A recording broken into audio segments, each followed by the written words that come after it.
आइए आइए, ये इस जंगल का सबसे प्रसिद्ध ढाबा है। यहाँ आपको इस जंगल के सबसे स्वादिष्ट नाश्ता मिलता है। हमारे यहाँ का सबसे फेमस नाश्ता है जादुई कबाब। टूनी के ढाबे पर इतने पक्षी क्यों आते हैं? वो ऐसा क्या बनाकर खिलाती है जो हम नहीं बना पाते? वो एक स्पेशल तरह का कबाब बनाती है जिसका नाम उन्होंने जादुई कबाब रखा है। क्यों ना रात में जाकर देखा जाए कि टूनी और उसकी बेटी कबाब में ऐसा क्या डालते हैं जिससे उसका कबाब इतना स्वादिष्ट होता है। उन्होंने जंगल में रहने वाले एक शराबी पक्षी को बांधकर रखा हुआ है और अचानक वो दोनों एक भयानक चुड़ैल का रूप ले लेती हैं। ये मैंने क्या कर दिया? मेरी वजह से बेचारा वेटर मारा गया। मुझे उसे यहाँ लाना ही नहीं चाहिए था। जंगल के बीचों बीच एक बहुत खूबसूरत पहाड़ था जिसकी सुंदरता को देखने के लिए दूर दूर से पक्षी आया करते थे, क्योंकि वहाँ पहाड़ के साथ साथ हरियाली भी थी। वहीं पर एक ढाबा था। उस ढाबे को टूनी चिड़िया और उसकी बेटी मीनू चिड़िया चलाया करती थी। जो भी पक्षी उस जंगल में आता बिना टूनी के ढाबे पर गए वापस नहीं जाता। आइए आइए, ये इस जंगल का सबसे प्रसिद्ध ढाबा है। यहाँ आपको इस जंगल के सबसे स्वादिष्ट नाश्ता मिलता है। इसको अगर आप एक बार खाएंगे तो जब भी घूमने आएंगे यहाँ खाने ज़रूर आएंगे। फिर तो हम ज़रूर खाना चाहेंगे। आपके यहाँ का सबसे फेमस नाश्ता क्या है? हमारे यहाँ का सबसे फेमस नाश्ता है जादुई कबाब। क्या आप खाना चाहेंगे? हाँ हाँ, ज़रूर खाना चाहेंगे। आप इतनी तारीफ करती हो तो ले आओ। पक्षी और उसका परिवार कबाब को बहुत मज़े से खाते हैं। वाह वाह वाह भाई, मज़ा आ गया। कितना अच्छा और लजीज कबाब था। मैंने आज से पहले कहीं भी और कभी भी इतना स्वादिष्ट कबाब नहीं खाया। आखिर आप इतना अच्छा कबाब बनाती कैसे हैं? बहुत धन्यवाद आपका सर। मैं और मेरी बेटी बड़ी मेहनत से पूरी रात इस कबाब को तैयार करते हैं और आप लोगों को खिलाते हैं, इसीलिए तो इसका नाम जादुई कबाब है। अगली बार मैं जब भी आऊँगा ये जादुई कबाब ज़रूर खाने आऊँगा आपके यहाँ। इतना बोलकर वो पक्षी अपने परिवार के साथ वहाँ से चला जाता है। ऐसे ही टूनी का ढाबा उस जंगल में बहुत फेमस हो जाता है और पक्षियों को बहुत पसंद भी आता है। टूनी के ढाबे के सामने ही एक और ढाबा होता है जिसका मालिक कालू टूनी और उसकी बेटी से बहुत जलता है, क्योंकि सस्ता भोजन देने के बाद भी उसके ढाबे पर कोई नहीं आता। टूनी के ढाबे पर इतने पक्षी क्यों आते हैं? वो ऐसा क्या बनाकर खिलाती है जो हम नहीं बना पाते? उनका ढाबा कितना छोटा और बेकार सा है, फिर भी उनके ढाबे के सामने लाइन लगी रहती है। ऐसा क्या खास है उनमें? मालिक, मैंने सुना है कि वो एक स्पेशल तरह का कबाब बनाती है जिसका नाम उन्होंने जादुई कबाब रखा है। वो हम नहीं बना पाते और उसकी रेसिपी टूनी चिड़िया किसी को बताती भी नहीं है। पता नहीं क्या डालती है उसमें, लेकिन वो सच में मालिक जादुई कबाब लगता है, बहुत लाजवाब और लजीज। बस अब चुप कर। तू उसके यहाँ नौकरी करता है या मेरे यहाँ, जो उसकी तारीफ़ों के पुल बांध रहा है मेरे सामने? चल जा, अपने कबाब पर ध्यान दे। बड़ा आया बहुत अच्छा कबाब बनाती है।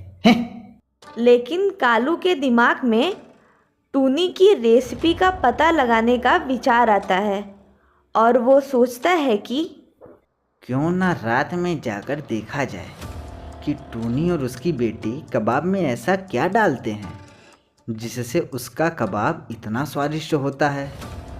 आज रात को मैं पता लगा कर रहूँगा कि आखिर ये अपने कबाब में ऐसा कौन सा मसाला डालती हैं जो मेरा कबाब फीका लगता है लोगों को। इसके बाद कालू रात होने का इंतज़ार करने लगता है। चलो रात हो गई है, चलकर देखता हूँ कि टूनी चिड़िया और उसकी बेटी कबाब कैसे बना रही हैं। अब तो सब सो गए हैं, किसी को पता भी नहीं चलेगा। जैसे ही कालू टूनी के ढाबे पर पहुंचता है तो देखता है कि दोनों मिलकर मसाला तैयार कर रही थी। मसाला तो मैं भी यही इस्तेमाल करता हूँ जो ये कर रही हैं, तो इसमें क्या अलग किया इन्होंने।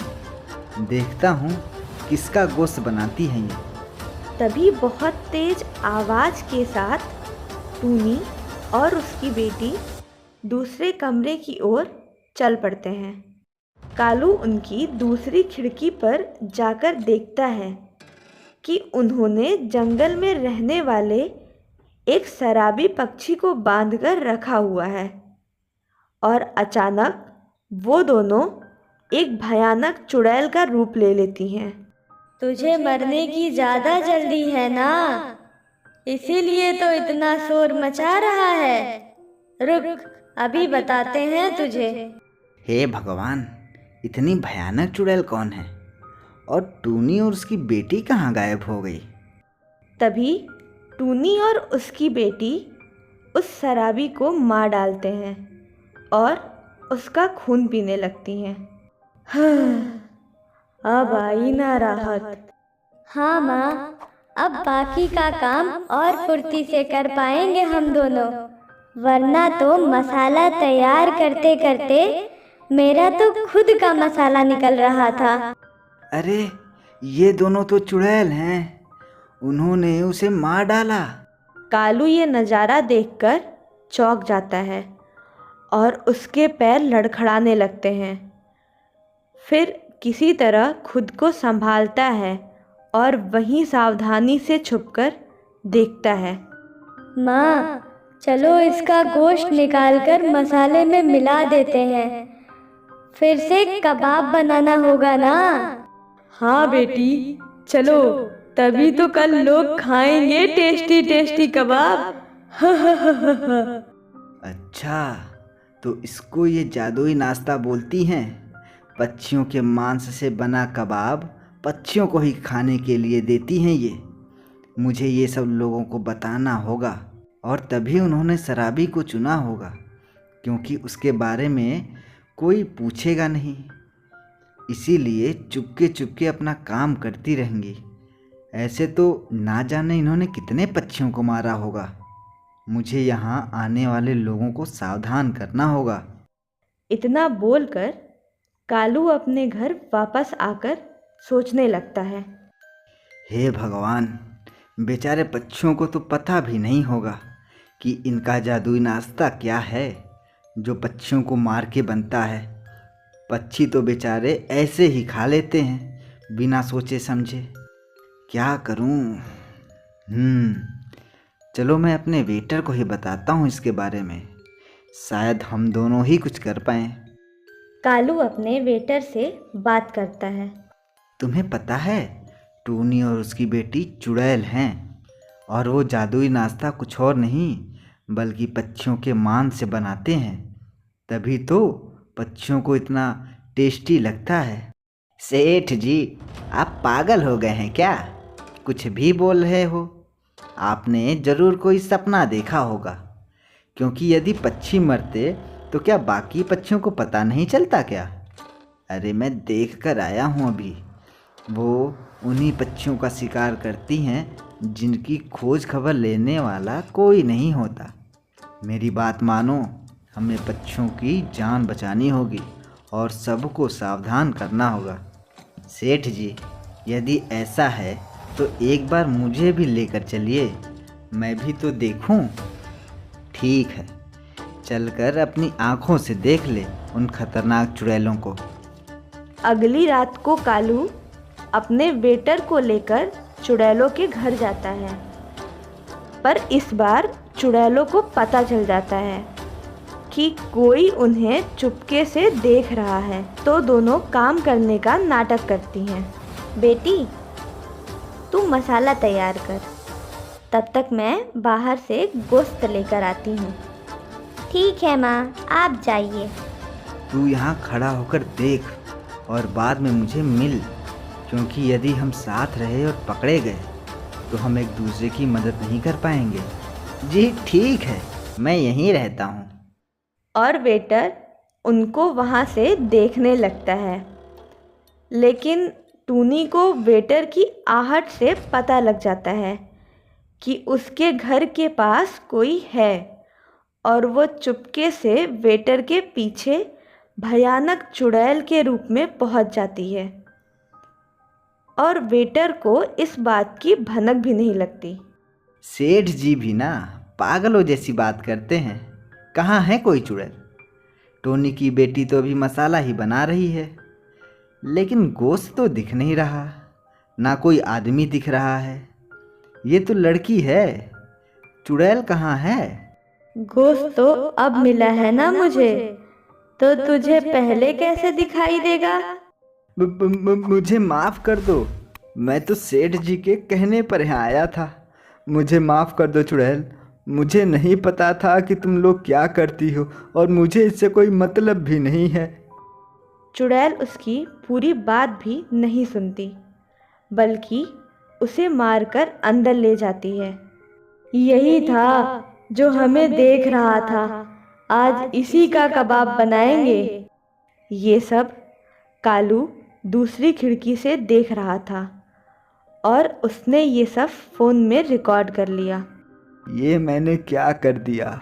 मेरी वजह से बेचारा वेटर मारा गया। मुझे उसे यहाँ लाना ही नहीं चाहिए था, पर इस बार मैं इन्हें नहीं छोड़ूंगा। मैं इनकी पोल जंगल के सभी पक्षियों को बता दूंगा। कालू जंगल में सभी पक्षियों को इकट्ठा करके सबको अपनी बनाई हुई वीडियो दिखाता है। सभी ये सब देखकर डर जाते हैं और निश्चय करते हैं कि टूनी की बेटी अभी छोटी है और वो कम ताकतवर चुड़ैल होगी, इसलिए पहले उसे ख़त्म कर देंगे।